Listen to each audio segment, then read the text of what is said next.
Hydrogen. ठीक है, तो लास्ट क्लास तक सिर्फ हम यही बात कर रहे थे कि अल्फा हाइड्रोजन फाइंड कैसे कर लेते हैं।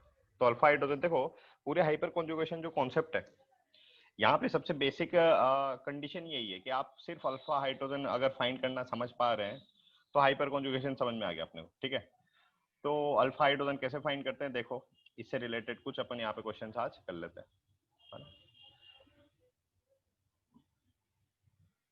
तो सबसे पहले हमारे पास क्वेश्चन है इस तरह का।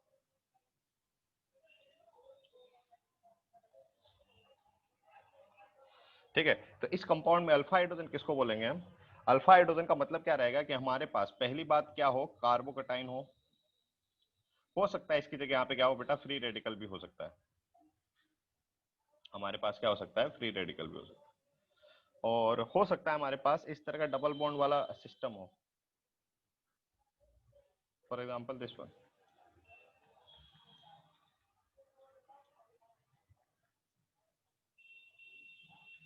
ठीक है, तो यहाँ पे फर्स्ट कार्बोकटाइन हो, सेकंड फ्री रेडिकल हो, या हमारे पास इस तरह से प्रेजेंस ऑफ पाई बॉन्ड हो, हमारे पास प्रेजेंस ऑफ पाई बॉन्ड हो। तो इस सिस्टम के जो फर्स्ट कार्बन कनेक्टेड होगा, जो फर्स्ट कार्बन कनेक्टेड होगा, वो कार्बन का हाइब्रिडाइजेशन क्या होना चाहिए, sp3। sp3 का मतलब क्या है, सिर्फ आप इतना सा समझे कि इससे जो कार्बन कनेक्टेड होगा नेक्स्ट, वो सारे के सारे सिंगल बॉन्ड से कनेक्टेड होना चाहिए, दैट्स इट। तो यहाँ पे देखो ना, ये कार्बन जो है सभी बॉन्ड सिंगल से कनेक्टेड है, तो इस कार्बन को हम क्या बोलते हैं, अल्फा कार्बन। इस कार्बन को हम क्या बोलते हैं, अल्फा कार्बन। उसी तरह से यहाँ पे ये वाला कार्बन भी क्या है, सभी बॉन्ड सिग्मा कनेक्टेड है, तो इसको क्या बोलेंगे, अल्फा कार्बन। अल्फा कार्बन पे ये जो हाइड्रोजन अवेलेबल होते हैं ना, इन हाइड्रोजन को क्या बोलते हैं, अल्फा हाइड्रोजन। उसी तरह से ये वाले जो हाइड्रोजन है हमारे पास, ये 3, ये हमारे पास क्या हो गया, अल्फा हाइड्रोजन। ठीक है, तो पाई बॉन्ड वाला अगर हमारे पास सिस्टम है तो उस तरह से हम अल्फा हाइड्रोजन फाइंड करते हैं। नेक्स्ट, अगर आपके पास फ्री रेडिकल है, फ्री रेडिकल जैसे कि ये वाला, तो इसमें अल्फा हाइड्रोजन कौन से हो गए, तो ये फ्री रेडिकल से कनेक्टेड, ये वाला जो कार्बन है sp3 होना चाहिए। देखो यहाँ पे ये भी sp3 है, ये भी क्या है यहाँ पे sp3, और ये वाला कार्बन भी क्या है यहाँ पे sp3 है। तो पहली बात, हमारे पास कार्बन कैसा होना चाहिए, sp3। नेक्स्ट, उस कार्बन से जो हाइड्रोजन कनेक्टेड होंगे उन हाइड्रोजन को हम क्या बोलते हैं, अल्फा हाइड्रोजन। ठीक है, तो यहाँ पे देखो ये वाले तीनों हाइड्रोजन, ये तीनों हाइड्रोजन और ये तीनों हाइड्रोजन अपने आप में क्या हो गए, अल्फा हाइड्रोजन हो गए। ठीक है, और अगर हमारे पास कार्बोकटाइन होता है तो यहाँ पे भी सिमिलर कंडीशन, sp3, और ये हाइड्रोजन को हम क्या बोलेंगे, अल्फा हाइड्रोजन। तो इसमें टोटल अल्फा हाइड्रोजन कितने हो गए इस कंपाउंड में, टोटल 9, 3 3 6 और 3 9। इसमें भी कितने हो गए, 9, 3 3 6 और 3 9। और इस वाले कंपाउंड में कितने हो गए, 3, और यहाँ पे 3 6। खास बात क्या है कि इन हाइड्रोजन को अल्फा हाइड्रोजन हम नहीं कंसिडर करते, है ना। तो अल्फा हाइड्रोजन का मतलब क्या है कि अल्फा हाइड्रोजन उन हाइड्रोजन को बोलेंगे जो अल्फा कार्बन से कनेक्टेड होता है, और अल्फा कार्बन किसको बोलेंगे, जो कि इन तीनों में से किसी भी एक सिस्टम से कनेक्टेड है। तीनों में से किसी भी एक सिस्टम का क्या मतलब है, जैसे कि कार्बोकेटाइन से कनेक्टेड है, या फ्री रेडिकल से कनेक्टेड है, या हमारे पास इस तरह से पाई बॉन्ड से कनेक्टेड वाला नेक्स्ट जो कार्बन होता है उसको हम क्या बोलते हैं, अल्फा कार्बन। ठीक है क्या, तो हाँ, अल्फा कार्बन कैसे फाइंड करते हैं, जैसे कि एक नेक्स्ट एग्जांपल वापस से मैं एक्सप्लेन कर रहा हूँ, ट्राई करेंगे आप सभी स्टूडेंट। नेक्स्ट क्वेश्चन आप सॉल्व करें। क्वेश्चन सिंपल सा है, फाइंड करना है हमें अल्फा कार्बन कितने। तो जैसे कि क्वेश्चन है हमारे पास इस तरह का,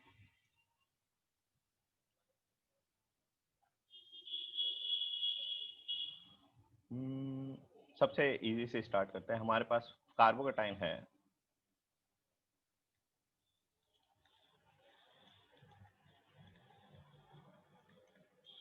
पूछा है इस कंपाउंड में कितने अल्फा हाइड्रोजन है। पहले वाले को मैं एक्सप्लेन कर रहा हूँ, ठीक है। नेक्स्ट क्वेश्चन बेटा आप करेंगे, तो इसको ध्यान से समझना। सिर्फ आप अल्फा हाइड्रोजन काउंट करना सीख गए तो आपको हाइपर कॉन्जुगेशन आ गया, ठीक है। सेकंड क्वेश्चन है हमारे पास, इस कंपाउंड में कितने अल्फा हाइड्रोजन है, फ्री रेडिकल है।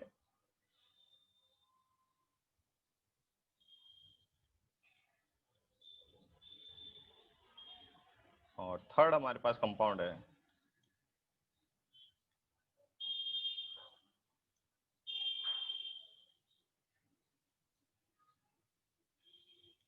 ठीक है। तीनों कंपाउंड में हमें पूछा है कि कितने कितने अल्फा हाइड्रोजन है, ठीक है।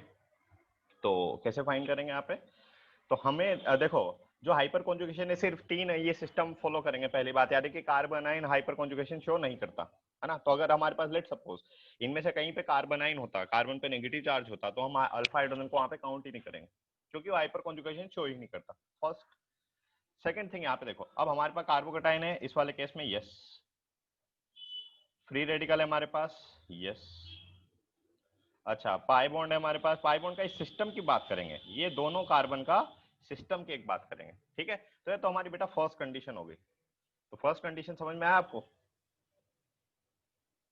एक सेकेंड, फर्स्ट कंडीशन आपको समझ में आया कि हमारे पास या तो फ्री रेडिकल होना चाहिए, या हमारे पास कार्बोकेटाइन होना चाहिए, या हमारे पास इस तरह का एक सिस्टम होना चाहिए पाई बॉन्ड के साथ, तो ये हाइपर कॉन्जुगेशन शो करेंगे। अब इनमें अल्फा हाइड्रोजन कैसे कंसीडर करते हैं, तो देखो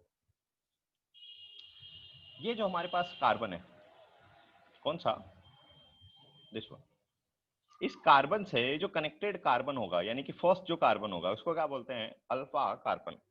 अगर उसका हाइब्रिडाइजेशन sp3 होता है, sp3 का मतलब आप तो इतना सा देखो कि ये जो कार्बन है ना बेटा, नेक्स्ट वाला कार्बन, वो सारे के सारे बॉन्ड कैसे होने चाहिए, उस पर सिंगल बॉन्ड होने चाहिए। तो ये कार्बन पे सभी बॉन्ड सिंगल है, यस, 3 हाइड्रोजन कनेक्टेड है ना। तो इस केस में इस कार्बन को हम क्या बोलेंगे, alpha carbon. Alpha carbon hydrogen directly connected होते हैं ना बच्चा, जैसे कि इस केस में 3 हाइड्रोजन है, तो इन तीनों हाइड्रोजन को हम क्या बोलेंगे, अल्फा हाइड्रोजन। अब यहाँ पे देखो ये वाला कार्बन भी क्या है, अल्फा कार्बन है, बट इससे डायरेक्टली हाइड्रोजन कितने कनेक्टेड है इस केस में, सिर्फ 2, तो ये वाले सिर्फ अल्फा हाइड्रोजन है। क्या ये अल्फा कार्बन से कनेक्टेड है क्या हाइड्रोजन, नहीं, तो क्या इनको अल्फा हाइड्रोजन बोलेंगे क्या अपन, नहीं। तो इस कंपाउंड में टोटल अल्फा हाइड्रोजन कितने हो गए, 3 + 2 कितना, 5। इस वाले केस में देखो ये वाला sp3, ये भी कम कार्बन sp3 और ये भी कार्बन sp3, यहाँ पे 3 hydrogen 3 hydrogen 3 hydrogen, total hydrogen कितने हो गए, 9। यहाँ पे क्या ये हाइड्रोजन अल्फा हाइड्रोजन है क्या, नहीं, नहीं, नहीं। अल्फा हाइड्रोजन किसको बोलेंगे कि सिस्टम से कनेक्टेड फर्स्ट कार्बन ये रहा, इस कार्बन से कनेक्टेड हाइड्रोजन, तो हमारे पास ये 3 हाइड्रोजन है, तो इन हाइड्रोजन को हम क्या बोलेंगे इस केस में, अल्फा हाइड्रोजन। तो ये कितने हो गए हमारे पास, 3, ठीक है। तो अल्फा हाइड्रोजन काउंट करना है आपको कि जो फर्स्ट कार्बन कनेक्टेड होना चाहिए वो sp3 होना चाहिए। जैसे कि मैं एक एग्जांपल आपको वापस से देता हूँ, जैसे कि हमारे पास ये कंपाउंड है, दिस वन,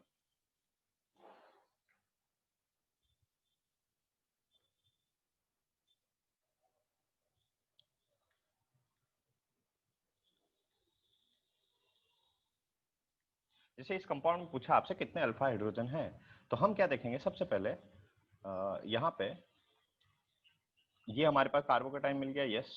इस कार्बोकेटाइन से जो फर्स्ट कार्बन कनेक्टेड है वो sp3 होना चाहिए, तो क्या sp3 है क्या, नहीं। सभी बॉन्ड सिंगल है क्या यहाँ पे, नहीं। क्या यहाँ पे सभी बॉन्ड सिंगल है, यस। तो ये अल्फा कार्बन इसको बोलेंगे, और अल्फा कार्बन से कनेक्टेड हाइड्रोजन क्या हो गया, अल्फा हाइड्रोजन। तो यहाँ पे अल्फा हाइड्रोजन कितने हो गए, टोटल 3। ये हमारे पास क्या वो है क्या, sp3 कार्बन, नहीं। तो ये हाइड्रोजन अल्फा हाइड्रोजन कंसिडर करेंगे क्या आप, नहीं, ठीक है। तो अल्फा हाइड्रोजन अगर हम काउंट करना सीख गए तो अल्फा हाइड्रोजन के बेसिस पे ही बेसिकली हम आंसर करते हैं क्या, कि उसके फिर एप्लीकेशन के अपन बात कर लेंगे, ठीक है। तो उन्हीं को स्टार्ट करने वाले पर, कि जितने ज्यादा हमारे पास अल्फा हाइड्रोजन होंगे उतना ज्यादा कंपाउंड क्या होगा हमारे पास, ज्यादा स्टेबल होगा। जैसे कि इसके एप्लीकेशन की अगर हम बात करें, तो फर्स्ट इसका एप्लीकेशन देखेंगे अपन, हाइपर कॉन्जुगेशन का, स्टेबिलिटी ऑफ कार्बोकेटाइन, ठीक है। तो स्टेबिलिटी ऑफ कार्बोकेटाइन को याद रखना है अपने को कि directly proportional to number of alpha hydrogen, कि अगर आपके पास जितने ज्यादा नंबर ऑफ अल्फा हाइड्रोजन होंगे उतना ज्यादा क्या होगा, कार्बोकेटाइन स्टेबल होगा, है ना। अच्छा आपको बात अभी फाइनली अपन इसके फर्स्ट पार्ट ऑलमोस्ट कंप्लीट हो चुका है ना, जीओसी का अपन का ये लास्ट पार्ट है ऑलमोस्ट। तो यहाँ पे आपने देखा कि कार्बोकेटाइन रेजोनेंस से भी स्टेबल हो सकता है, मीजोमेरिक इफेक्ट से भी स्टेबल हो सकता है, इंडक्टिव इफेक्ट से भी स्टेबल हो सकता है, ठीक है। तो हाइपर कॉन्जुगेशन में कैसे देखते हैं अपन, जैसे कि आपने इंडक्टिव इफेक्ट में तो देखा होगा, जैसे कि थोड़ा सा रिकॉल कर लेते हैं ना ताकि आप रिलेट कर पाओ। देखो बच्चा हमारे पास जो कार्बोकेटाइन है ना, तो लेट सपोज आपके पास ये कोई कंपाउंड है,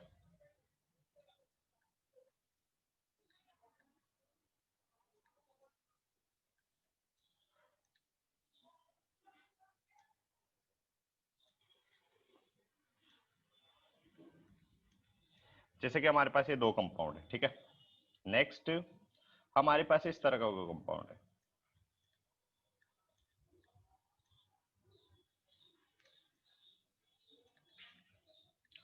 अब कंपेयर करना है आपको यहाँ पे ए और बी में, कंपेयर करना है आपको पी एंड क्यू में।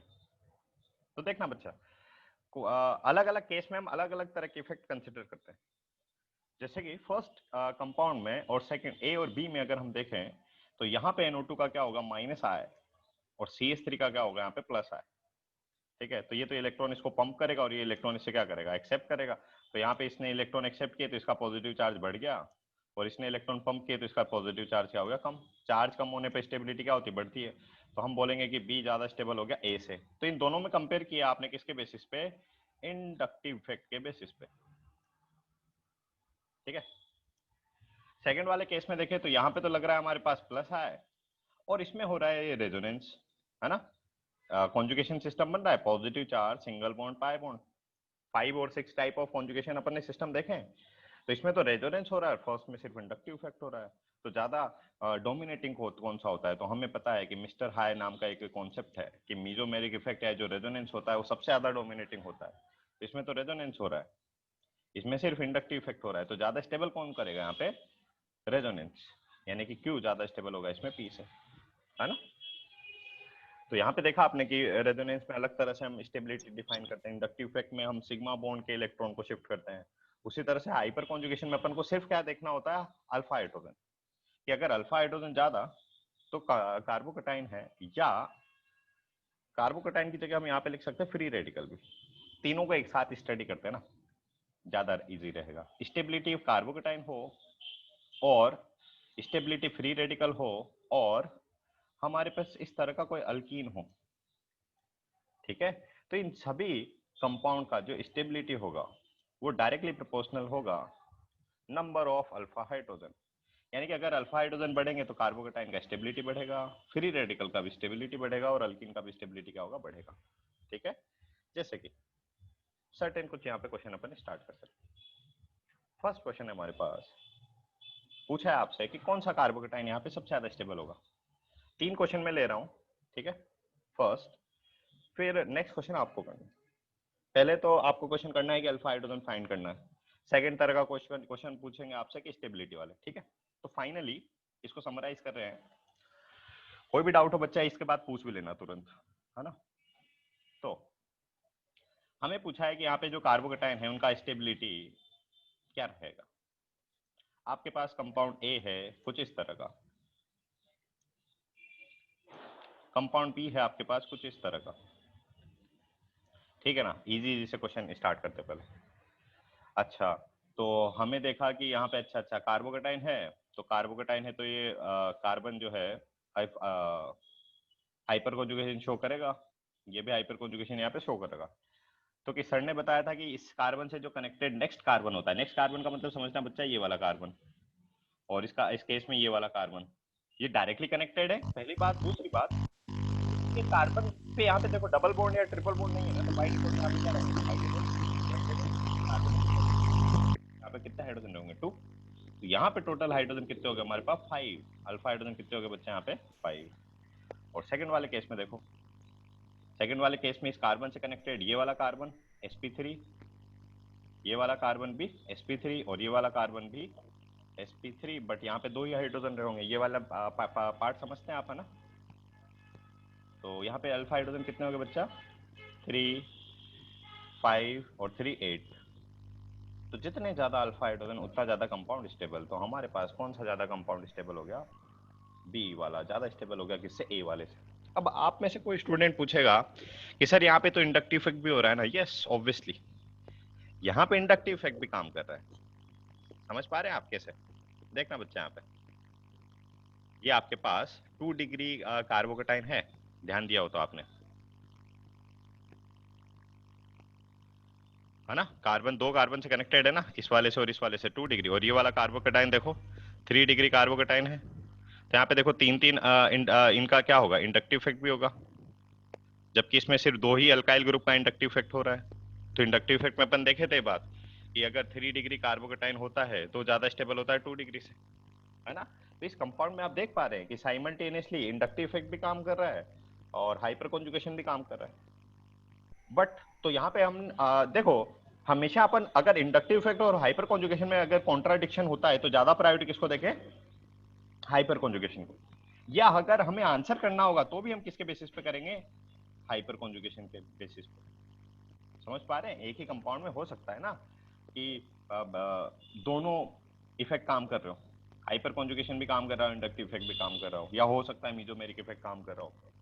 जैसे एक क्वेश्चन लेके बता देता हूं मैं ना, ताकि आपको समझने में आसानी होगी। लेट्स सी,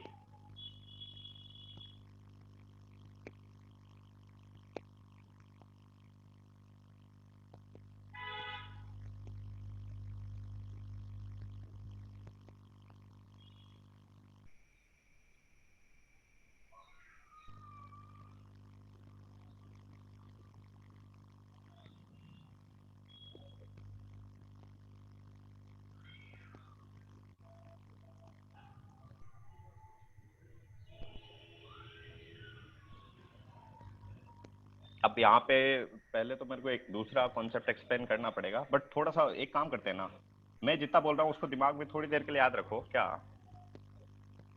कि जो हाइपर कॉन्जुगेशन है वो अगर बेंजीन रिंग में आप कंसीडर कर रहे हो तो हाइपर कॉन्जुगेशन को आप बेंजीन रिंग में सिर्फ मेटा पोजीशन के अलावा अदर पोजीशन पे कंसीडर कर सकते हो। वहां पे एक अच्छा सा कॉन्सेप्ट क्या है, पहले तो उसको मैं क्लियर करूँ क्या, पहले मैं जो अभी कॉन्सेप्ट आपको पढ़ा रहा था उसको मैं एक्सप्लेन कर देता हूँ क्या। यहाँ पे देखो बच्चा, ये जो OH है, OH पे क्या होगा, लोन पेयर होगा, लोन पेयर होगा तो प्लस M करेगा, पहली बात। यहाँ पे ये जो कंपाउंड है ना, ये हाइपर कॉन्जुगेशन शो करता है कि सर यहाँ पे तो sp3 कार्बन है ही नहीं ना, ये वाला है ना। इसी कॉन्सेप्ट को मैं एक्सप्लेन करूंगा थोड़ी देर में, बट फिलहाल समझो कि ये कंपाउंड हाइपर कॉन्जुगेशन शो करता है और ये कंपाउंड सिर्फ इंडक्टिव इफेक्ट शो करता है। ये वाला जो CH3 है ना बच्चा, दिस वन, ये सिर्फ क्या करता है, यहाँ पे प्लस आए,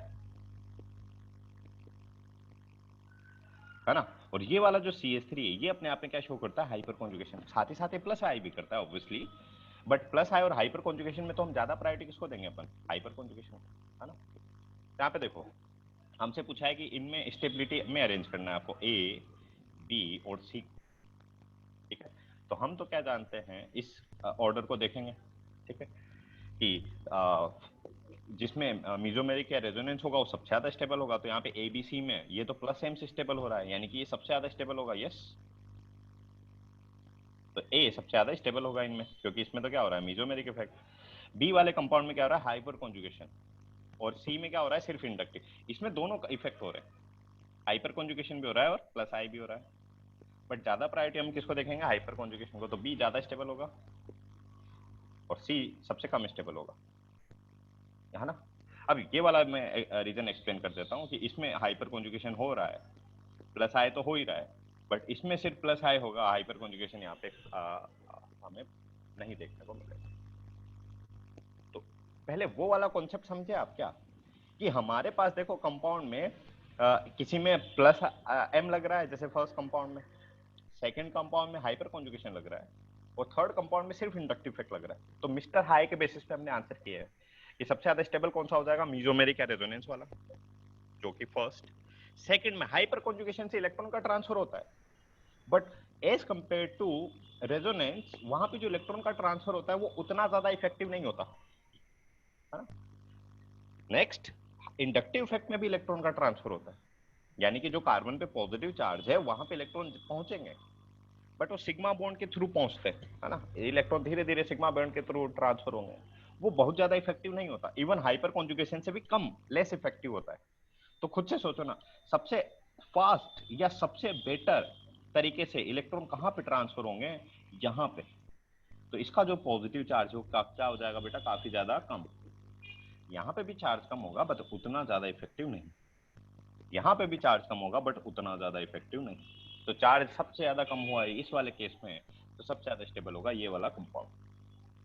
ठीक है, ये कॉन्सेप्ट समझे आप, है ना। इस वाले कॉन्सेप्ट को तो मैं एक्सप्लेन करूंगा अभी थोड़ी देर में कि एक्चुअली में यहाँ पे रिंग में भी हाइपर कंजुगेशन कैसे पॉसिबल है। आप वैसे कोई गेस कर पाएगा बच्चा इसमें कि सर आपने तो बोला था कि कार्बोकेटाइन से, मैं पहले एक क्वेश्चन एक्सप्लेन कर देता हूँ। मैं अभी अभी आपको क्या एक्सप्लेन किया कि हमारे पास जो कार्बोकेटाइन होता है, उस कार्बोकेटाइन से जो फर्स्ट कार्बन होता है ना, वो कार्बन होना चाहिए sp3, है ना। और उस कार्बन को हम क्या बोलेंगे फिर, अल्फा कार्बन। और अगर अल्फा कार्बन है तो अल्फा कार्बन से कनेक्टेड हाइड्रोजन को क्या बोलेंगे हम, अल्फा हाइड्रोजन। ठीक है, ये कंडीशन होती है। बट यहाँ पे तो देखो ना, ये जो कार्बन है ये तो sp3 कार्बन नहीं है, यहाँ पे तो ये डबल बॉन्ड कनेक्टेड है ना। तो भी मैं क्या बोल रहा हूँ, इसमें हाइपर कॉन्जुगेशन है। कोई आप में से गेस करेगा कि कैसे इस कंपाउंड में भी हाइपर कॉन्जुगेशन है अवेलेबल? सोच सकता है आप में से कोई? सर रिंग में होगा तो वो charge will move toward the, very good ना पूनम, शानदार। क्या बोला है इन्होंने कि सर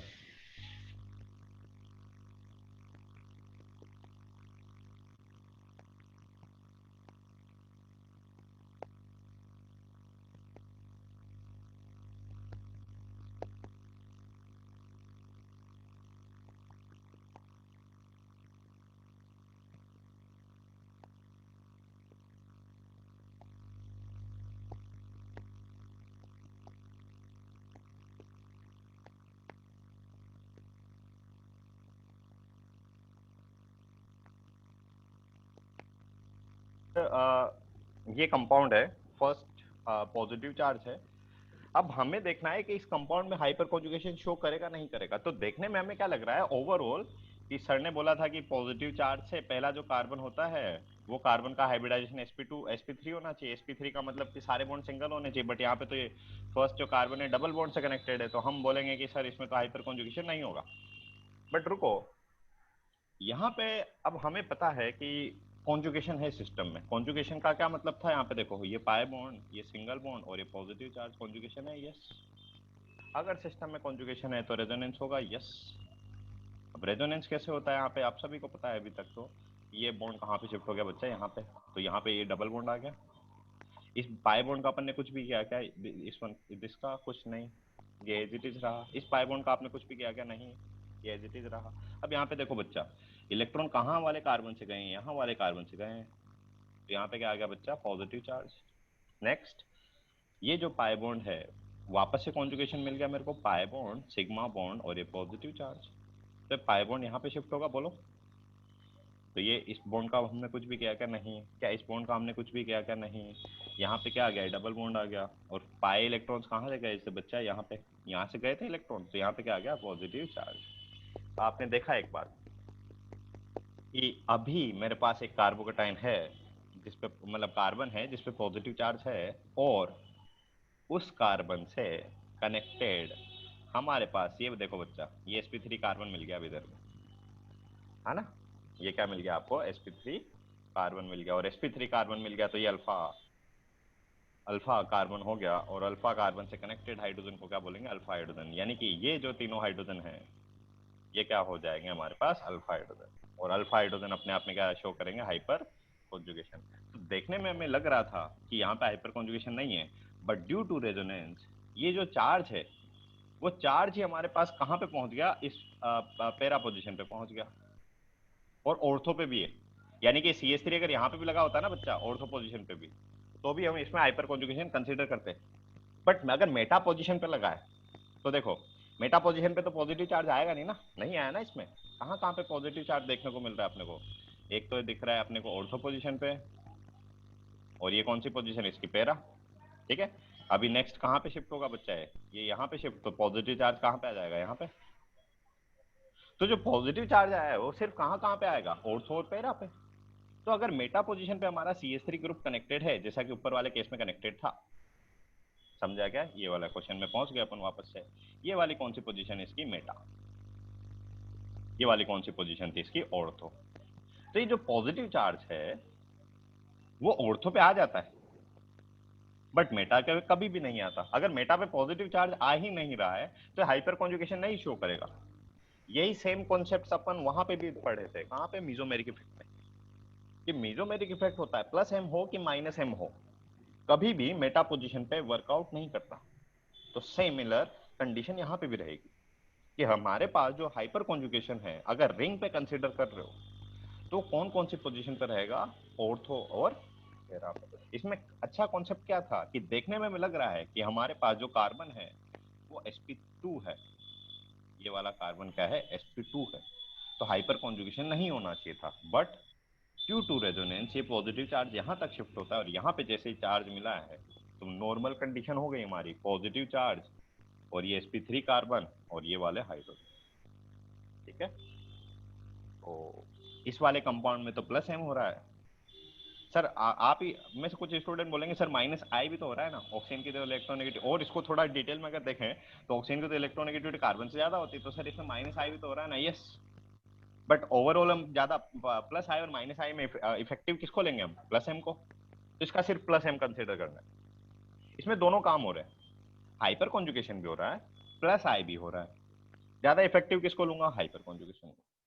इसमें सिर्फ इंडक्टिव इफेक्ट हो रहा है।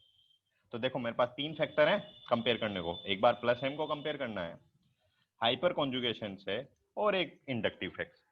तो सबसे ज्यादा स्टेबल कौन सा होगा, मिस्टर हाई। मीजोमेरिक इफेक्ट सबसे ज्यादा स्टेबल होगा, यानी कि ए सबसे ज्यादा स्टेबल होगा, फिर हाइपर कॉन्जुगेशन वाला कम स्टेबल होगा और इंडक्टिव इफेक्ट वाला सबसे कम स्टेबल होगा। समझा।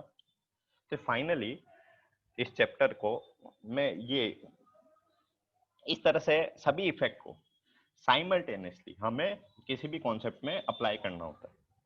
समझा अभी। तो हर एक का लिंकेज है यहाँ पे, जितने भी हमने एप्लीकेशन पढ़े हैं, और क्वेश्चन इसी तरह से आता है ना। अभी जेई का जो पेपर हुआ है उसके क्वेश्चन अपन डिस्कस करेंगे इसी ईयर वाले कुछ टाइम में। हाँ, तो फिलहाल हम हाइपर कॉन्जुगेशन की बात कर रहे थे, अल्फा हाइड्रोजन आप काउंट करना सीख गए, तो इससे रिलेटेड मेरे को अभी कुछ क्वेश्चंस आपको देने हैं। ठीक है, तो स्टार्ट कीजिए, कॉपी पेन उठा लो अभी। क्वेश्चन आसान है, अल्फा हाइड्रोजन फाइंड करना है।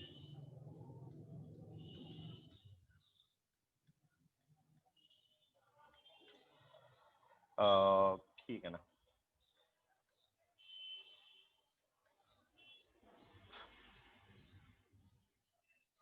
First A B C D बोल देते हैं। ए में कितने अल्फा हाइड्रोजन है,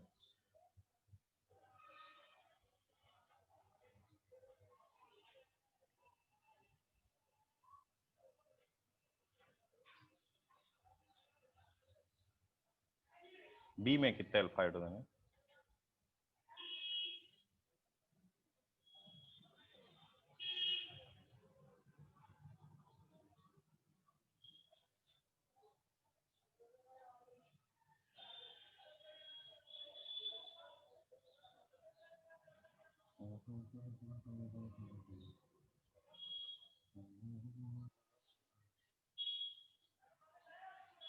ये फ्री रेडिकल है, ये भी हमारा फ्री रेडिकल है।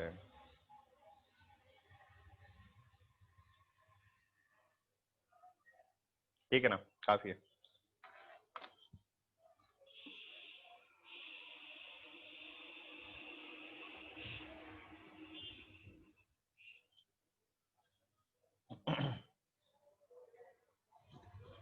पद्मज प्राइवेटली लिखो अपना आंसर, है ना, एवरीवन में नहीं।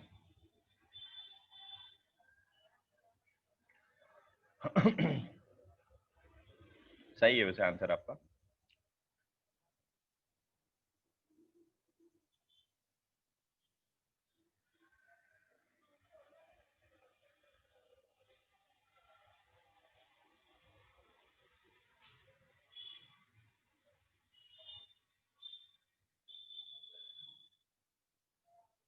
हाँ पूनम, तीनों आंसर करेक्ट है आपके, मतलब सभी आंसर करेक्ट है आपके, वेरी गुड।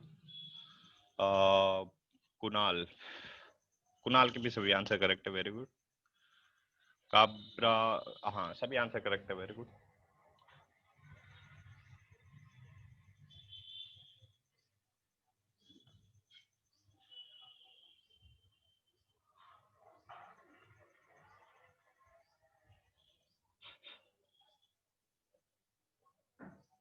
पार्थ करेक्ट है, वेरी गुड।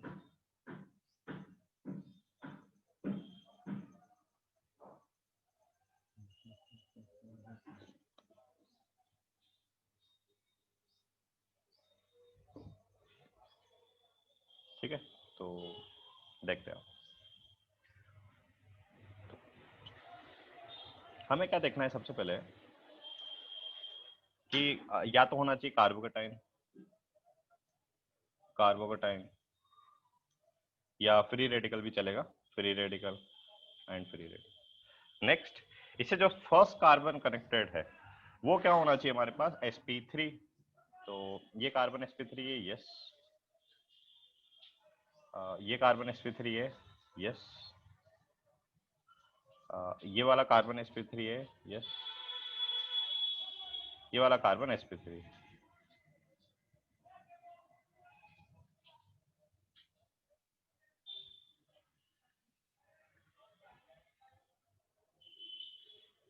जो फर्स्ट कार्बन कनेक्टेड होता है ना।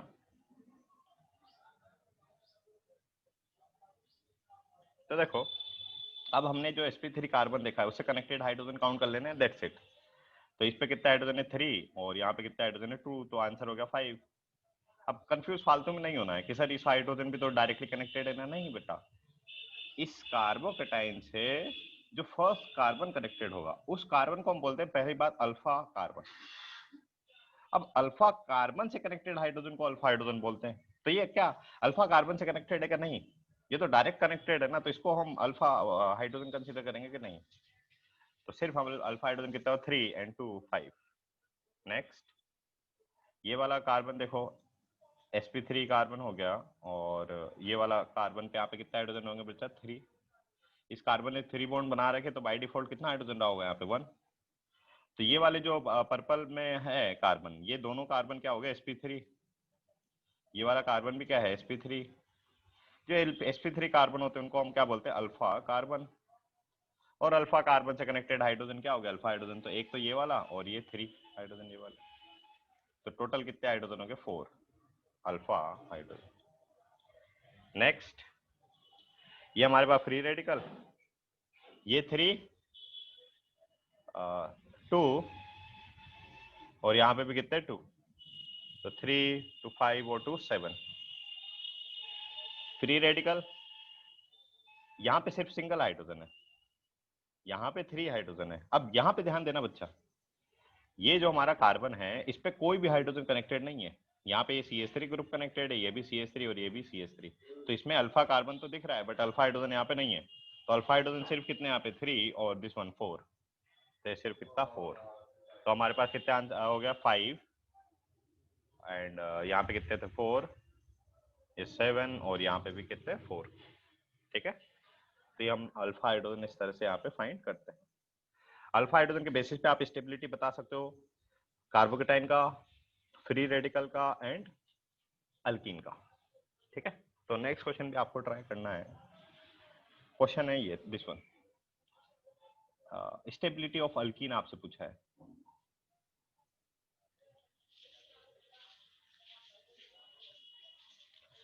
ए अल्कीन है आपके पास इस तरह का,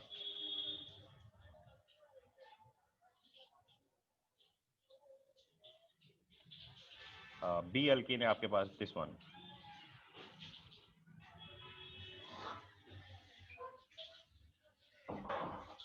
सी अल्कीन है आपके पास दिस वन,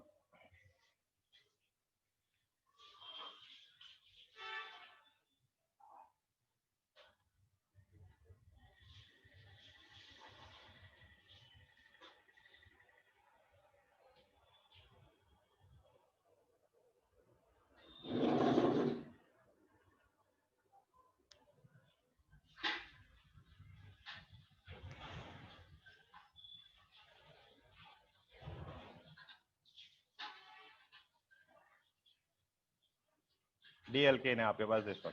पूछा है एबीसीडी को आपको अरेंज करना है with respect to stability. Solve कीजिए, आसान सा क्वेश्चन है, सिर्फ अल्फा हाइड्रोजन फाइंड करना है। जितने ज्यादा अल्फा हाइड्रोजन उतना ज्यादा स्टेबल अल्कीन है ना। इसमें एक और कॉन्सेप्ट है वैसे, वो डिटेल में फिलहाल नहीं जाते, अपन सिर्फ अल्फा हाइड्रोजन की बात करते हैं ना।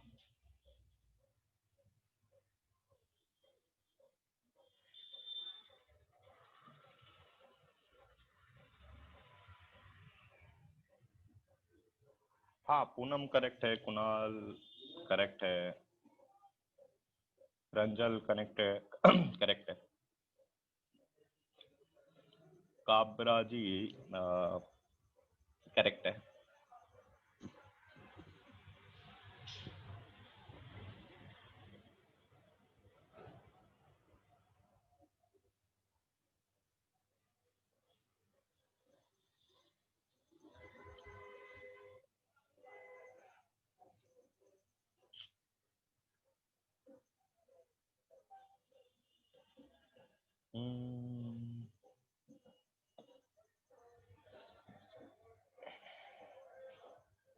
नहीं सृष्टि, थोड़ा सा इनकरेक्ट हो गया आपका।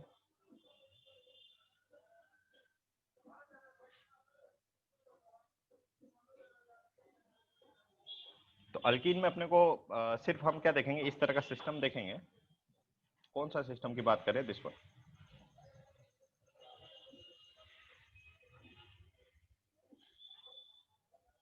ठीक है। अब इससे जो डायरेक्टली कनेक्टेड कार्बन होगा, जैसे कि यहाँ पे कौन कौन से कार्बन डायरेक्टली कनेक्टेड है, तो हम बोलेंगे यहाँ पे दिस वन। ये भी डायरेक्टली कनेक्टेड है, ये भी डायरेक्टली कनेक्टेड है। ठीक है। तो ये डायरेक्टली कनेक्टेड हाइड्रोजन जो कार्बन होता है उससे कनेक्टेड हाइड्रोजन, तो यहाँ पे 3 और यहाँ पे भी 3, तो इसमें कितने अल्फा हाइड्रोजन हो गए बच्चा, 6। ठीक है। यहाँ पे देखो सभी डायरेक्टली कनेक्टेड है इस सिस्टम से ना,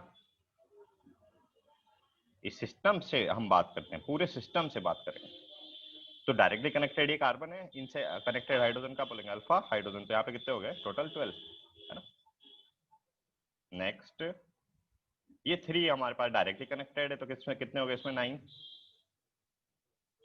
और इसमें ध्यान देना अभी, ये हमारे पास अल्कीन हो गया, directly connected 3, directly connected 3, but रुको यहाँ पे, ये जो कार्बन है इस पे सिर्फ कितने हाइड्रोजन है इस केस में, 2। तो सिर्फ इन्हीं हाइड्रोजन को अल्फा का हाइड्रोजन अपन बोलेंगे, है ना। तो यहाँ पे कितने 2, तो 3 3 6 और 2 8। जितने ज्यादा अल्फा हाइड्रोजन उतना ज्यादा स्टेबल अल्कीन। सबसे ज्यादा अल्फा हाइड्रोजन बी में है, तो सबसे ज्यादा स्टेबल बी, फिर सी, फिर क्या डी, और फिर क्या है। जो भी अल्फा हाइड्रोजन ज्यादा उस वो अल्कीन भी क्या ज्यादा स्टेबल। ठीक है। कोई भी डाउट है बच्चा आराम से पूछ सकते हैं अभी आप लोग, है ना। कोई डाउट है इसमें। तो हमारे पास जो वो है हाइपर कॉन्जुगेशन, इसमें 3 कंडीशन याद ही रखो ना, कि हमारे पास या तो इस तरह का अल्कीन हो, या कार्बोकेटाइन हो, या फ्री रेडिकल हो। इनसे जो डायरेक्टली कनेक्टेड कार्बन होंगे उनको बोलते हैं अल्फा कार्बन, और अल्फा कार्बन पे कनेक्टेड हाइड्रोजन को बोलते हैं अल्फा हाइड्रोजन। जितने ज्यादा अल्फा हाइड्रोजन बढ़ेंगे उतना ज्यादा कंपाउंड क्या होगा, स्टेबल। समझा। जैसे कि नेक्स्ट क्वेश्चन भी आप ही को ट्राई करना है,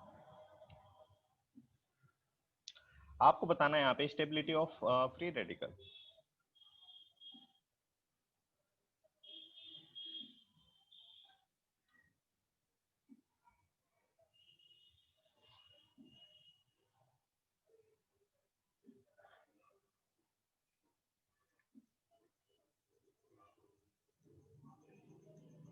यह ए,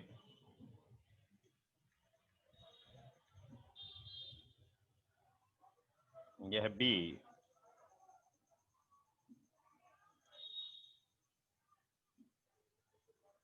यह सी,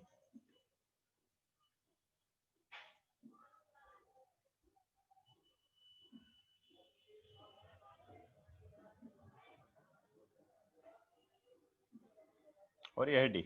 बोला है एबीसीडी को अरेंज करना है with respect to their stability. Try कीजिए।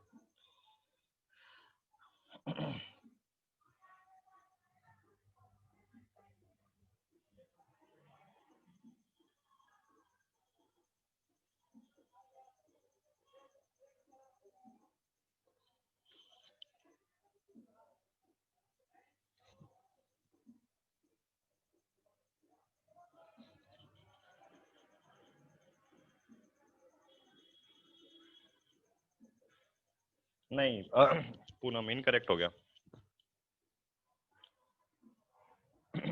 काबरा जी करेक्ट है आपका, प्रांजल करेक्ट है,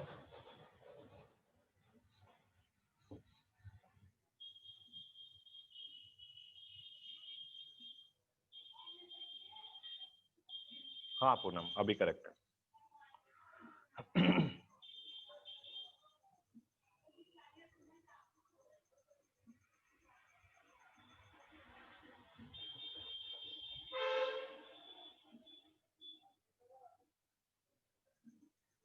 हाँ पार्थ करेक्ट है।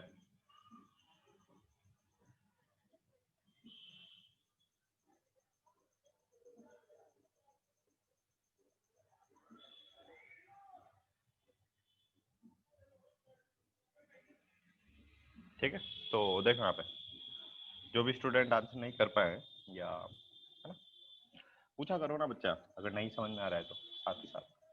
तो हमें क्या देखना है, सबसे पहले फ्री रेडिकल है, यस। ठीक है, अब इस फ्री रेडिकल से जो फर्स्ट कार्बन कनेक्टेड होगा, इस केस में दिस वन और इस केस में दिस वन, तो ये जो फर्स्ट कार्बन कनेक्टेड होता है वो रिंग वाला कॉन्सेप्ट छोड़ो, है ना, वो स्पेशल एक केस था, समझ में आ रही बात। बाकी नॉर्मल केस में अपन क्या देखेंगे कि हमारे पास जो फर्स्ट कार्बन कनेक्टेड होता है वो क्या बोलेंगे उसको, अल्फा कार्बन। अल्फा कार्बन से कनेक्टेड हाइड्रोजन को हम क्या बोलते हैं, अल्फा हाइड्रोजन। तो यहाँ पे देखो ये 3 अल्फा हाइड्रोजन और यहाँ पे ये सिर्फ 2 अल्फा हाइड्रोजन। क्या ये अल्फा हाइड्रोजन है क्या, नहीं, क्योंकि अल्फा कार्बन से कनेक्टेड है क्या, नहीं। अल्फा कार्बन बोलते किसको है कि वो एक तो पहली बार डायरेक्टली कनेक्टेड हो और हाइब्रिडाइजेशन sp3 हो। यहाँ पे टोटल अल्फा हाइड्रोजन कितने हो गए बोलो, 5। यहाँ पे ये भी डायरेक्टली कनेक्टेड है, डायरेक्टली कनेक्टेड है, डायरेक्टली कनेक्टेड है, 3 6 और 3 9 अल्फा हाइड्रोजन। क्या इसमें अल्फा हाइड्रोजन है क्या, नहीं। ये हाइड्रोजन को हम अल्फा हाइड्रोजन नहीं बोलेंगे कि अल्फा कार्बन से कनेक्टेड नहीं है ना, ये तो डायरेक्टली कनेक्टेड है, तो इसमें अल्फा हाइड्रोजन कितने हो गए बेटा, 0। इसमें ध्यान देना अभी, ये डायरेक्टली कनेक्टेड है 3, ये भी डायरेक्टली कनेक्टेड है 3, बट ये वाला जो डायरेक्टली कनेक्टेड कार्बन है इस पे सिर्फ 2 हाइड्रोजन है, तो इनको काउंट नहीं करना है, सिर्फ इनको काउंट करेंगे। तो 2 और 6 कितना, 8। तो जितने ज्यादा अल्फा हाइड्रोजन उतना ज्यादा स्टेबिलिटी, तो बी सबसे ज्यादा स्टेबल, फिर डी में 8, फिर ए और फिर क्या, सी।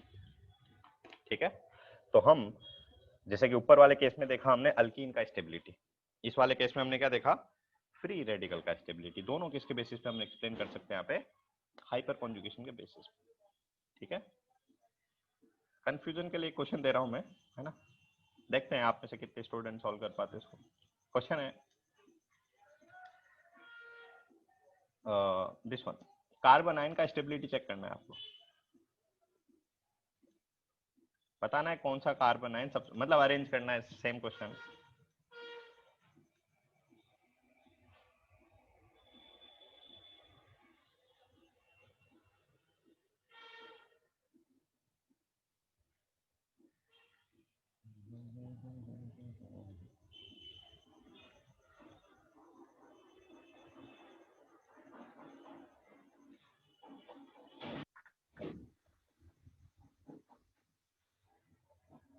ठीक है ना, ए बी सी को अरेंज कीजिए बेटा। पूछा है stability of carbon ion, stability में अरेंज करना है ए बी सी को। अब सोचना है अपने को कौन सा इफेक्ट मेरे को कंसिडर करना है यहाँ पे। प्रेंजल करेक्ट है, कुणाल करेक्ट है, पार्थ करेक्ट करेक्ट है, पूनम इनकरेक्ट हो गया।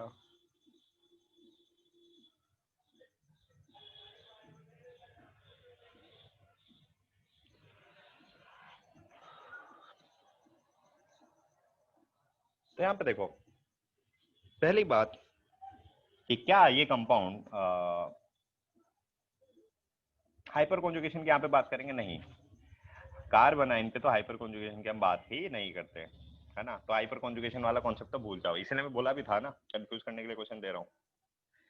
तो क्या यहाँ पे हाइपर कॉन्जुगेशन वर्कआउट कराएगा, नहीं। तो यहाँ पे नॉर्मल इफेक्ट देखेंगे अपन, कौन सा इंडक्टिव इफेक्ट है। यहाँ पे हमारे पास 3 अल्काइल ग्रुप है, तो ये भी प्लस आया, ये भी प्लस आया और ये भी प्लस आया।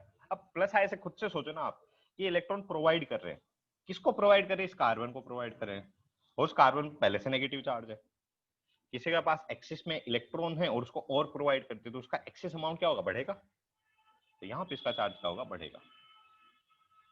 यहाँ पे दो ही अल्काइल ग्रुप हैं तो इसमें भी चार्ज बढ़ेगा बट उतना नहीं। और यहाँ पे सिर्फ एक ही अल्काइल ग्रुप है तो चार्ज यहाँ पे भी बढ़ेगा बट उतना नहीं। यहाँ पे देखो सबसे ज्यादा चार्ज कहाँ पे इंक्रीज हुआ है, फर्स्ट कंपाउंड में। चार्ज बढ़ने पर स्टेबिलिटी क्या होती है, कम। तो सबसे ज्यादा स्टेबल यहाँ पे कौन सा हो गया, सी, फिर बी और फिर क्या, ठीक है। क्योंकि ए में सबसे ज्यादा चार्ज इंक्रीज हुआ ना, तो सबसे कम स्टेबल।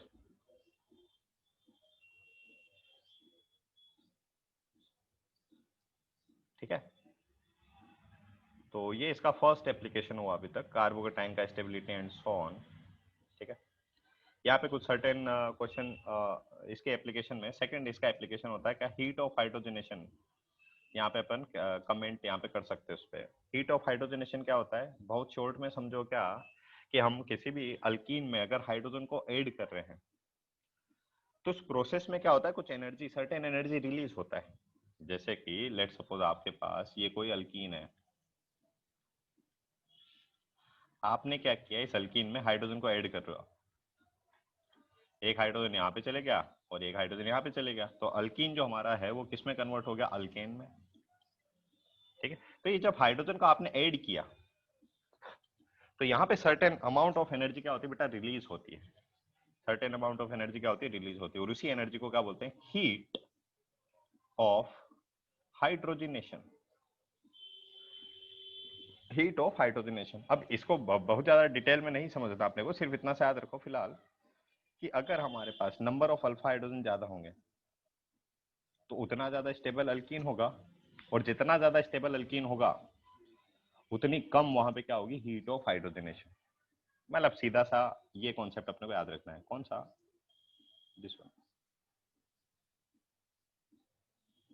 ये तो अपन पढ़ चुके हैं बेबी कि जितने ज्यादा अल्फा हाइड्रोजन होंगे उतना ज्यादा अल्केन स्टेबल होगा। बस इसका जस्ट रिवर्स याद रखो ना, कि जितना ज्यादा स्टेबल अल्केन होगा उतनी हीट ऑफ हाइड्रोजनेशन क्या होगी, कम। आसान है। जैसे कि यहाँ पे क्वेश्चन है आपके पास, दिस क्वेश्चन, ये तो अपन शायद कर चुके हैं अभी अभी। अल्फा हाइड्रोजन कितने यहाँ पे, 12। अल्फा हाइड्रोजन कितने बोले यहाँ पे, 3, 3, 6 और 3, 9। अल्फा हाइड्रोजन बोले यहाँ पे कितने, 6। तो अल्फा हाइड्रोजन कम तो स्टेबिलिटी भी क्या हो रहा है, कम। ठीक है, तो स्टेबिलिटी का डिक्रीजिंग ऑर्डर बोला है यहाँ पे, यस। इस वाले क्वेश्चन में देखो, जो भी हमारे पास स्टेबिलिटी का ऑर्डर आता है ना, उसका जस्ट रिवर्स कर दो तो हीट ऑफ हाइड्रोजनेशन बोलेगा, दैट्स इट। बहुत ज्यादा डिटेल में भी नहीं जाना अपने को, है ना। तो अल्फा हाइड्रोजन काउंट कर लेते हैं, इसमें कितने अल्फा हाइड्रोजन बच्चा, 0। इसमें ये वाला अल्कीन है तो अल्फा अल्कीन से कनेक्टेड, ये वाले कार्बन से कनेक्टेड हाइड्रोजन, अल्फा हाइड्रोजन कितने बोलो, 3। इस वाले में देखते हैं, ये हमारे पास अल्कीन हो गया, ये 3 और 3, 6। तो सबसे ज्यादा स्टेबल अल्कीन कौन सा हुआ बोलो इसमें, सबसे ज्यादा स्टेबल अल्कीन हुआ this one as compare to this one as compare to this one. तो हीट ऑफ हाइड्रोजनेशन कहाँ पे होता है, जस्ट इनवर्सली प्रोपोर्शनल होता है ना। तो हीट ऑफ हाइड्रोजनेशन किसका होगा सबसे ज्यादा, यहाँ पे जिसका, इसने रिवर्स लिखा है, यहाँ पे हीट ऑफ हाइड्रोजनेशन होगा इसका। ठीक है, क्योंकि जो स्टेबिलिटी होता है और हीट ऑफ हाइड्रोजनेशन होता है उसमें क्या होता है, इनवर्सली प्रोपोर्शनल का रिलेशन होता है। तो सबसे ज्यादा स्टेबल थर्ड वन है, तो हीट ऑफ हाइड्रोजनेशन इसमें क्या होगा, सबसे कम। ठीक है, नेक्स्ट।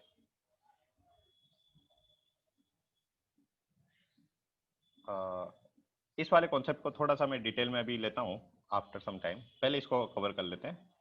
स्टेबिलिटी ऑफ कार्बोकेटाइन ये अपन पढ़ चुके हैं, जितने ज्यादा नंबर ऑफ अल्फा हाइड्रोजन उतना ज्यादा स्टेबल कार्बोकेटाइन। तो यहाँ पे देखो, इसमें कितने अल्फा हाइड्रोजन है बोलो, 3। इसमें सिर्फ ये 2 अल्फा हाइड्रोजन है, 2। इसमें सिर्फ एक, ये सिंगल अल्फा हाइड्रोजन है, 1। और इसमें बोलो, इसमें कोई भी अल्फा हाइड्रोजन है क्या, नहीं। अल्फा कार्बन तो है इसमें, अल्फा हाइड्रोजन है क्या, नहीं, 0। तो सबसे ज्यादा अल्फा हाइड्रोजन तो सबसे ज्यादा स्टेबल, 3 फिर 2 फिर 1 फिर 0, यस। और यहाँ पे देख सकते हो इसमें अल्फा हाइड्रोजन कितने हो गए, फर्स्ट वाले में 9, इसमें कितने 6, कितने 3, इसमें कितने 0। जितने ज्यादा अल्फा हाइड्रोजन उतना ज्यादा कार्बोकेटाइन स्टेबल, तो दिस वन, यस। ये हो चुका है। स्टेबिलिटी ऑफ फ्री रेडिकल अभी अभी क्वेश्चन किए अपन ने, ठीक है ना। तो ये सिर्फ अभी बॉन्ड लेंथ वाला पार्ट रिमेनिंग है, इस वाले पार्ट को मैं आपको एक्सप्लेन कर देता हूँ, ठीक। तो यहाँ पे जो हमारे पास C2 C3 है, bond is less than expected.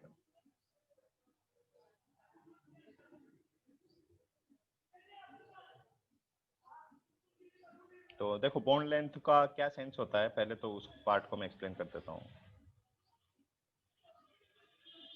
ठीक है। बॉन्ड लेंथ का भी जितने भी कॉन्सेप्ट अपने पढ़े ना, रेजोनेंस, मेसोमेरिक, उन सभी को एक साथ ले लेंगे। अभी तक अपन ये पार्ट तो कंप्लीट कर चुके हैं, carbocation and free radical and so on, ठीक है। तो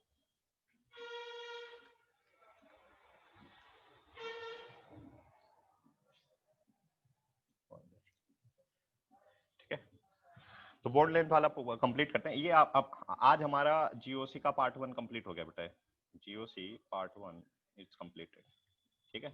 सिर्फ अपने पास रिमेनिंग पार्ट है भी कौन सा, एसिडिक और बेसिक स्ट्रेंथ, ठीक है। काफी इजी सा कॉन्सेप्ट है, क्योंकि इस पे हम बहुत ज्यादा फोकस कर चुके हैं, है ना। जेई में जो इस साल भी क्वेश्चन पूछे हैं, मोस्ट क्वेश्चन यहाँ से पूछे हैं, एसिडिक और बेसिक से, ठीक है। इसी का एक तरह का आप बोल सकते हैं, एक तरह का एक्सटेंडेड वर्जन है ना। तो ये अपन नेक्स्ट क्लास में स्टार्ट करेंगे, एसिडिक और बेसिक स्ट्रेंथ, ठीक है। फिलहाल हम बात कर रहे थे किसकी, बॉन्ड लेंथ की। तो बॉन्ड लेंथ क्या होता है, हमारे पास किसी भी कोई एक एटम है, ठीक है। जैसे कि हमारे पास हाइड्रोजन एटम है और एक और हमारे पास हाइड्रोजन एटम है। तो इसके जो न्यूक्लियस है, इनके जो न्यूक्लियस है, इससे यहाँ के बीच का जो डिस्टेंस होगा, इसको क्या बोलते हैं, ये एक हमारे पास कोई सिग्मा बॉन्ड है, हमारे पास ये क्या है, एक सिग्मा बॉन्ड है। तो यहाँ से लेके और यहाँ तक का जो डिस्टेंस है ना, इस पर्टिकुलर डिस्टेंस को हम क्या बोलते हैं बेटा, बॉन्ड लेंथ। इस डिस्टेंस को हम क्या बोलते हैं यहाँ पे, बॉन्ड, LENGT, बॉन्ड लेंथ, ठीक है। फिलहाल अपने जो काम की बात है वो इतनी सी समझो यहाँ पे, कि हमारे पास जो कार्बन में एक बार सिग्मा बॉन्ड है, एक बार डबल बॉन्ड है, और एक बार क्या है, ट्रिपल बॉन्ड। हमारे पास जो कार्बन के बीच में कितने बॉन्ड हैं, सिंगल है कि डबल है, ट्रिपल है। जैसे कि यहाँ पे सिंगल बॉन्ड है, तो इसका हम बोलेंगे इसका बॉन्ड ऑर्डर कितना है, 1 है। अगर यहाँ पे डबल बॉन्ड है तो हम इसका बोलेंगे बॉन्ड ऑर्डर 2 है, मतलब 2 बॉन्ड ना, तो बॉन्ड ऑर्डर 2। यहाँ पे ट्रिपल बॉन्ड है तो इसका बॉन्ड ऑर्डर कितना बोलेंगे, 3, ठीक है। तो जैसे जैसे कार्बन में बॉन्ड ऑर्डर बढ़ता है, वैसे वैसे उसकी बॉन्ड लेंथ क्या होती है, कम। जो बॉन्ड लेंथ है वो क्या होती है, डिक्रीज। यानी कि सबसे ज्यादा बॉन्ड लेंथ होगी यहाँ पे, लेट सपोज इसकी अप्रोक्सीमेट वैल्यू कुछ ले लेते अपन, 1.6 एंगस्ट्रॉम। एंगस्ट्रॉम मतलब समझते हो, 10⁻⁻10 मीटर। तो लेट सपोज अगर इसकी 1.6 है, तो बॉन्ड ऑर्डर बढ़ा तो इसकी बॉन्ड लेंथ क्या हो जाएगी, तो कम, और इसकी बॉन्ड लेंथ क्या होगी, उससे भी कम। ये अप्रोक्सीमेट वैल्यू है, एग्जैक्ट वैल्यू कुछ होती है वो आपको अलग से उसमें बता दिया जाएगा।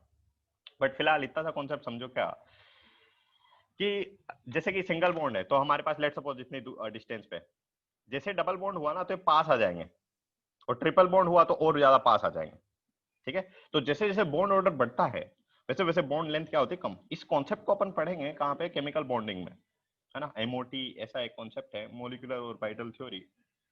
फिलहाल उसका सिर्फ अपन एक पार्ट एक्सेस करें, और ये पार्ट अपने को याद रखना है क्या, कि बॉन्ड ऑर्डर बढ़ेगा,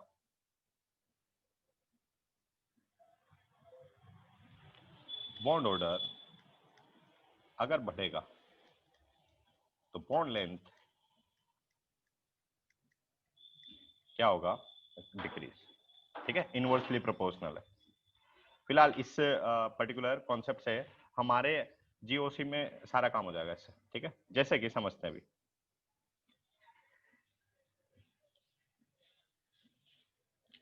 पहले रेजोनेंस वाला पार्ट में आपको एक्सप्लेन करता हूं कि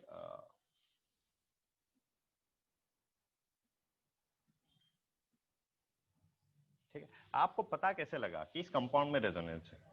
जैसे कि ये कंपाउंड है तो आपको एक्चुअली में पता कैसे लगा होगा, मैं तो बोला भी था शायद आपको कि रेजोनेंस एक हाइपोथेटिकल एक कॉन्सेप्ट है, ठीक है ना। कि वहां पे जो स्ट्रक्चर बनाते हैं, तो वहां पे इसका एक्चुअली सेंस क्या है, इसको पता कैसे किया हमने कि यहाँ पे रेजोनेंस है। तो यहाँ पे देखो, हमें कॉन्सेप्ट अपन पढ़ चुके हैं, तो यहाँ पे बोल सकते हैं कि पाई बॉन्ड जो है वो यहाँ पे इस तरह से शिफ्ट हो जाता है, और ये पाई बॉन्ड यहाँ पे आ गया और ये पॉजिटिव चार्ज यहाँ पे आ गया। नेक्स्ट केस में क्या होता है, ये पाई बॉन्ड वापस से यहाँ पे शिफ्ट हो जाता है और ये स्ट्रक्चर बनेगा, है ना। तो एक पाई बॉन्ड है वो यहाँ पे भी है और वो यहाँ पे भी है। तो हम ऐसा बोल सकते हैं कि इसका जो रेजोनेंस हाइब्रिड हम बनाएंगे इसका, वो रेजोनेंस हाइब्रिड किस तरह का होगा बच्चा, कि हमारे पास ये जो पाई बॉन्ड है दिस वन, वो एक बार यहाँ पे और एक बार यहाँ पे, तो हम ऐसा बोल सकते हैं ना वो दोनों जगह शेयर हो गया। यस और नो, या इसमें जो पॉजिटिव चार्ज था वो भी इस तरह से टोटल डिस्ट्रीब्यूट हो गया, है ना। इसको बोलेंगे रेजोनेंस हाइब्रिड। अब यहाँ पे देखो, ये तो था हमारे पास डबल बॉन्ड, इसको नाम दे देते थोड़ी देर के लिए। ये हमारे पास कार्बन नंबर 1 है, ये हमारे पास कार्बन नंबर 2 है, और ये हमारे पास कार्बन नंबर 3 है। तो यहाँ पे देखो, जो हमारे पास कार्बन नंबर 1 और कार्बन नंबर जो 2 है, यहाँ पे अभी कौन सा डबल बॉन्ड है, जिसका बॉन्ड ऑर्डर कितना है बच्चा, 2 है। और जो कार्बन नंबर 2 है और कार्बन नंबर जो 3 है, वहां पे बॉन्ड ऑर्डर कितना है बोलो, यहाँ पे 1 है, सिंगल बॉन्ड है ना। बॉन्ड ऑर्डर का मतलब क्या होता है, कितने bond connected, that's it. Single bond है तो बॉन्ड ऑर्डर 1, डबल बॉन्ड है तो बॉन्ड ऑर्डर 2, और ट्रिपल बॉन्ड है तो बॉन्ड ऑर्डर 3। तो यहाँ पे बोलो, ये जो बॉन्ड लेंथ थी, अगर बॉन्ड ऑर्डर बढ़ेगा तो बॉन्ड लेंथ क्या होती है, कम। तो यहाँ पे बोलो C1 C2 में जो बॉन्ड लेंथ है, मतलब ये वाला जो कार्बन है और ये वाला जो कार्बन है, इनके बीच में कोई पर्टिकुलर डिस्टेंस रही होगी, तो उस डिस्टेंस को हम क्या बोलेंगे, बॉन्ड लेंथ। और इस वाले कार्बन और इस वाले कार्बन में भी कुछ डिस्टेंस रही होगी, तो इसको भी क्या बोलेंगे, बॉन्ड लेंथ बोलेंगे। तो बॉन्ड ऑर्डर अगर बढ़ता है, यानी कि यहाँ पे बॉन्ड ऑर्डर ज्यादा है, तो बॉन्ड लेंथ इसकी क्या होनी चाहिए, कम। यानी कि बॉन्ड लेंथ किसकी, हम ऐसा लिख सकते हैं क्या, बॉन्ड लेंथ जो हमारे पास C2 C3 कार्बन की ज्यादा होनी चाहिए थी किससे, C1 C2 कार्बन से। यस और नो, ये कॉन्सेप्ट समझ में आया आपको, बॉन्ड लेंथ वाला। वो कैसे होता है बॉन्ड ऑर्डर बढ़ने से बॉन्ड लेंथ कम, वो छोड़ो। समझने वाली बात इसमें इतनी है कि बॉन्ड ऑर्डर अगर बढ़ेगा तो बॉन्ड लेंथ क्या होगी, कम। यहाँ पे हम डायरेक्टली ऑब्जर्व कर सकते हैं ना कि यहाँ पे डबल बॉन्ड है C1 और C2 कार्बन के बीच में, तो बॉन्ड ऑर्डर इनका 2 है। C2 और C3 कार्बन में देखो बच्चा सिंगल बॉन्ड है, तो बॉन्ड ऑर्डर कितना, 1। जिसका बॉन्ड ऑर्डर ज्यादा होता है, जैसे कि यहाँ पे इसका बॉन्ड ऑर्डर ज्यादा है, जिसकी बॉन्ड लेंथ क्या होगी, कम, as compare to this one. ठीक है, तो ये आना चाहिए था हमारे पास, बॉन्ड लेंथ जो है इन कार्बन की ज्यादा आनी चाहिए थी इन कार्बन से, बट प्रैक्टिकली या एक्सपेरिमेंटली आप इसमें कई सारे स्पेक्ट्रोस्कोपी, एक वो होता है हायर स्टडीज में आप पढ़ेंगे, अगर आप कभी MS वगैरह करेंगे तो वहां पे अपन क्या पढ़ते हैं, स्पेक्ट्रोस्कोपी, और वहां पे हमें पता लगता है ना, मास स्पेक्ट्रोस्कोपी होता है, IR स्पेक्ट्रोस्कोपी होता है ना, रमन स्पेक्ट्रोस्कोपी होता है, एंड सो ऑन। ठीक है, तो वहां पे जो स्पेक्ट्रोस्कोपी है उसके बेसिस पे अपन यहाँ पे इनका जो है बॉन्ड लेंथ वगैरह पता कर सकते हैं बेटा। उसका एक काफी अच्छा कॉन्सेप्ट है वो, है ना, बियॉन्ड अपने सिलेबस है। तो वहां पे हमें क्या पता लगता है कि ये जो बॉन्ड लेंथ की अपन बात कर रहे हैं, C1 C2 या C2 C3, वो क्या आती है हमारे पास, इक्वल आती है। वो जो बॉन्ड लेंथ है इन दोनों कार्बन के बीच का और यहाँ पे इन दोनों के बीच का, वो क्या आती है, इक्वल आती है। ठीक है, तो यहाँ पे हम एक्सपेरिमेंटली फाइंड करते हैं कि इक्वल आती है। तो फिर हमने एक्चुअली में ये सोचा कैसे कि यहाँ पे ये इक्वल आया है, मीनिंग वोट कि ये जो कहीं ना कहीं ये पाई बॉन्ड जो है, कौन सा पाई बॉन्ड बेटा, दिस वन, ये हमारे पास जो पाई बॉन्ड है वो कहीं ना कहीं यहाँ पे भी है और वो कहीं ना कहीं यहाँ पे भी है, या हम ऐसा बोल सकते हैं कि वो दोनों जगह ही है। दोनों जगह अगर है वो, यानी कि इक्वली डिस्ट्रीब्यूट हो गया है ओवरऑल पूरे कंपाउंड पे, यानी कि हम ऐसा बोल सकते हैं यहाँ पे बॉन्ड ऑर्डर कितना हो गया, बोलो 1.5, है ना। इसको डिटेल में अपन कैसे निकालेंगे वो छोड़ो। देखो यहाँ पे एक बॉन्ड तो हमेशा है ही सही, है ना। अब ये जो हमारे पास पाई बॉन्ड था वो दो जगह शेयर हो गया, तो एक पर्टिकुलर स्पेस को इसका कितना पार्ट मिला, हाफ। तो बॉन्ड ऑर्डर यहाँ पे हम बोलेंगे कि यहाँ पे भी कितना हो गया, 1.5, और यहाँ पे भी बॉन्ड ऑर्डर कितना हो गया, 1.5, है ना। और बॉन्ड ऑर्डर इक्वल हो गया दोनों का, तो हम बोलेंगे बॉन्ड लेंथ भी क्या होगी, इक्वल होगी। ठीक है, तो बॉन्ड लेंथ वाला कॉन्सेप्ट अभी समझ में आया, ये हमने अभी किया है रेजोनेंस में। कोई भी डाउट है आराम से पूछ सकते हैं,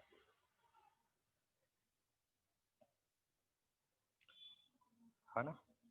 तो ये कॉन्सेप्ट है।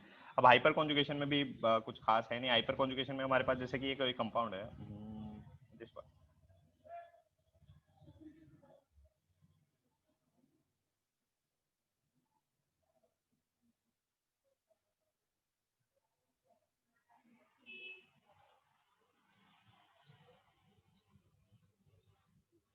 हमसे क्या पूछता है कि ये जो बॉन्ड है ना, और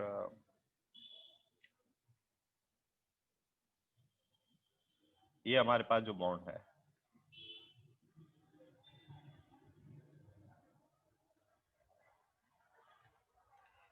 इसमें कौन बॉन्ड ऑर्डर ज्यादा रहेगा या कौन बॉन्ड ऑर्डर कम रहेगा। जैसे कि इसको नाम दे देते हैं अपन 1, इसको बोलते 2 और इसको बोलते 3। तो C1 C2 और C2 C3। यहाँ पे देखो क्वेश्चन कैसे आता है कि हमने क्या एक्सपेक्ट किया था कि जो C1 C2 है देखने में भी क्या लग रहा है, सिंगल बॉन्ड है। देखने में भी क्या लग रहा है बच्चा, यहाँ पे सिंगल बॉन्ड है। और जो C2 C3 है वो भी देखने में हमें क्या लग रहा है, सिंगल बॉन्ड है। तो इनकी हमें जो बॉन्ड जो लेंथ है, इनकी जो है बॉन्ड लेंथ है, वो हम क्या एक्सपेक्ट कर रहे थे। तो हमारा एक्सपेक्टेशन क्या था कि दोनों की बॉन्ड लेंथ क्या होगी, इक्वल होगी। बट हम क्या देखते हैं, यहाँ पे भी हाइपर कॉन्जुगेशन को इंट्रोड्यूस करते हैं।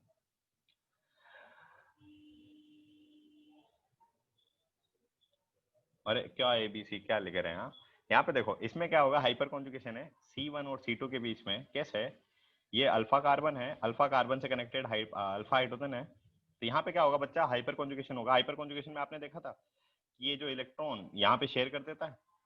तो हम ऐसे बोले थे इसको जब फर्स्ट लेक्चर में अपन पढ़े थे हाइपर कॉन्जुगेशन, कि यहाँ पे डबल बॉन्ड जैसा कैरेक्टर आएगा, ये तो फ्री हो गया। एक्चुअली में होता नहीं है यहाँ पे ऐसा, है ना।